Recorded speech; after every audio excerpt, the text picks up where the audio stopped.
Hi everybody, my name is Caitlin Kilberry and I am a soon-to-be LPN student here at Wiregrass Technical College in Georgia, and I just recently got out of my orientation for the nursing program, which starts August 17th, 2017. And basically what I'm going to go over in this video is just basically, what we did, what we covered, and what to expect throughout this journey.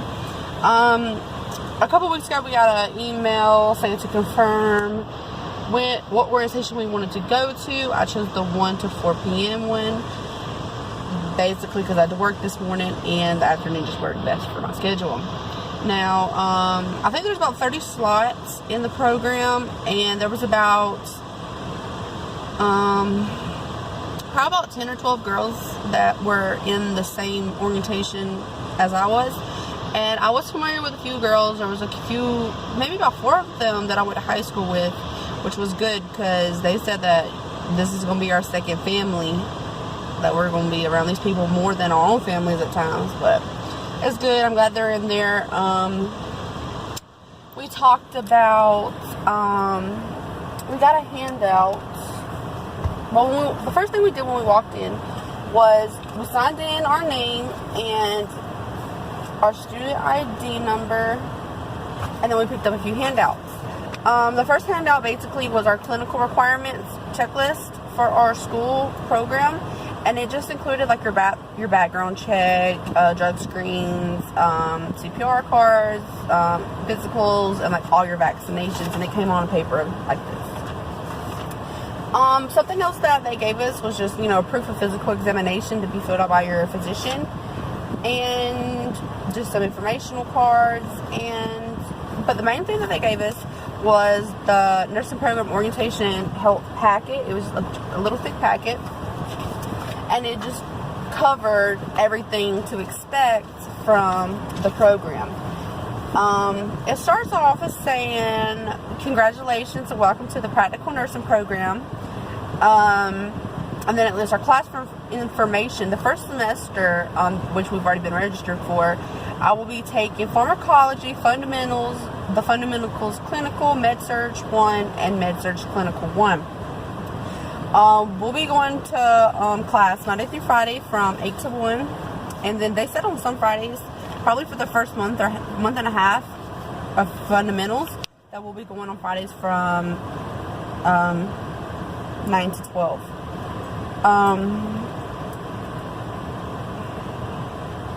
We'll have some hybrid classes, which is basically just like online classes. They gave us a little explanation of that if you're late after 8 a.m. you are locked out. If that means if you're late, you're late, which basically just means that if you're late by 1 minute when they lock the door, you're waiting outside until the next class starts. And not only are you late, you miss that whole lecture, which is very important because you cannot be missing any lectures, and they made sure that we all understood that. And they gave us just a little list of things to bring on our first day, which again starts August 17th, and to be in the classroom by 8 a.m. To bring our non-scientific calculator, paper, 1 2-inch binder, 1 3-inch binder on the first day of class, because I think those are the ones that will be keeping inside of the classroom. They gave us a list of books that we need to get, and all the ISBN numbers, prices, and just like a basic total amount of kind of what we can expect to spend on the program. And that's tuition and books. And they just gave us a little more about our clinical information, what we need to have, and then it just goes into more things about our immunizations, which again I need to get done. Do not wait till the last minute, because they said that some tests take a couple weeks and you might not be able to get an appointment on time, and you have to have all of this done by the first day of class. They gave us a few books, which was not a few books, it's a bunch of books, and a few of them actually come in bundles, which you can save, and these are books that we'll be using throughout the entire nursing program, and just some for pharmacology, fundamentals, maternity, med-surg, and just some miscellaneous items, which is your supply tote, which I didn't know this, but I thought it was pretty cool. In the note, I mean, it comes with everything we'll need throughout the program, like your catheter equipment, your IV fluid, all that kind of thing. But also, and so yeah, something that I didn't know that was really cool, that in the supply tote that we have to purchase from our bookstore comes with your litmus stethoscope, your scissor, you know, glove, everything we need for clinicals will be in this tote. And we'll also have to purchase some mouth shields, which they said it's better to purchase them online, some that can attach to our badges, and some earphone buds or something like that.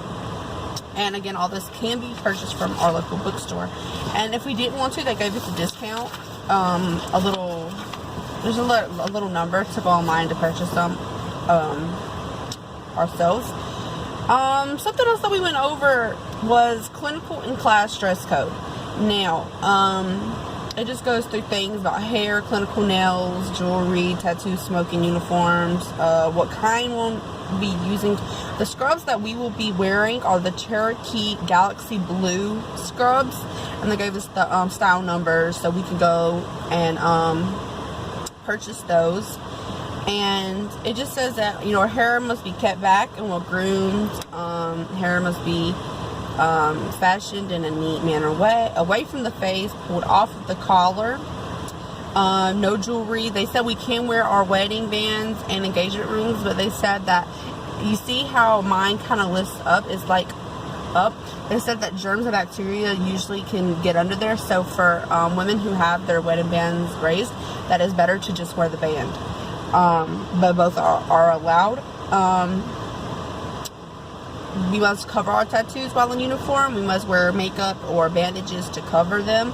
Our nails, no fingernail polish, no acrylic nails, clean cut. And they said that if you do this and you can see your nail over your finger, then they're too long. So you definitely have to keep yourself, you know, very groomed. And basically, no smoking while in uniform, because we want to give off the impression that we're professional. We don't want to, we just want to present ourselves and our school in a very professional manner. We'll get a logo badge that we'll have to purchase from our bookstore, and it is to be sewn on the left sleeve of the scrub 2 inches from the bottom, and that's for class and clinical, both of them. And we can purchase a jacket, but it has to be the again, the Cherokee Galaxy Blue, and it also has to have the sleeve, the badge on the sleeve as well. And they're optional. We do not have to have the lab coats, but like I said, here in South Georgia, when it hits January, February, it gets kind of cold, and I don't like being cold because it makes me sleepy. Our shoes are just, you know, we have to wear all white leather athletic or nursing shoes that are enclosed. No open back or open-toed shoes, which is, I mean, obvious. Like the example they gave us, if we're sitting, or not sitting, if you're standing at the end of a patient's bed and their catheter or, you know, other bodily fluids leak onto the floor and get on your shoes, if you're wearing leather, they'll just wipe right off. And that's exactly what we need, and I agree with that, because if you have a different material, it might soak in and sink in, and that is not what you want, and that's not a good idea. Cell phones, they just told us they're strictly prohibited. No cell phones in the classroom, no cell phones on clinical site, no cell phones whatsoever. They talked to us a little bit about the CPR, which is the basic life support for healthcare providers, which I already have done. We just have to have that, you know, have that licensure, because and that's not their rules, that is their rules, but most of the clinical sites, like the hospitals around here that we'll be going to, and the hospice and the homes, you have to have it. Like, you have to have that certain kind. You can't have nothing like there's different kinds, like for lifeguards or babysitters, but you have to have the BLS for healthcare providers. And again, they just gave us a little checklist and information sheets and things like that. I'm really excited to start my nursing journey with you guys. I want to try to do as many videos as I can. This is my first one, and I just wanted to I've been wanting to start this video for a while now, but I figured, you know, just rush on into it, just more information to give you guys. I am very excited about entering the program. It's something I've wanted to do for a really long time.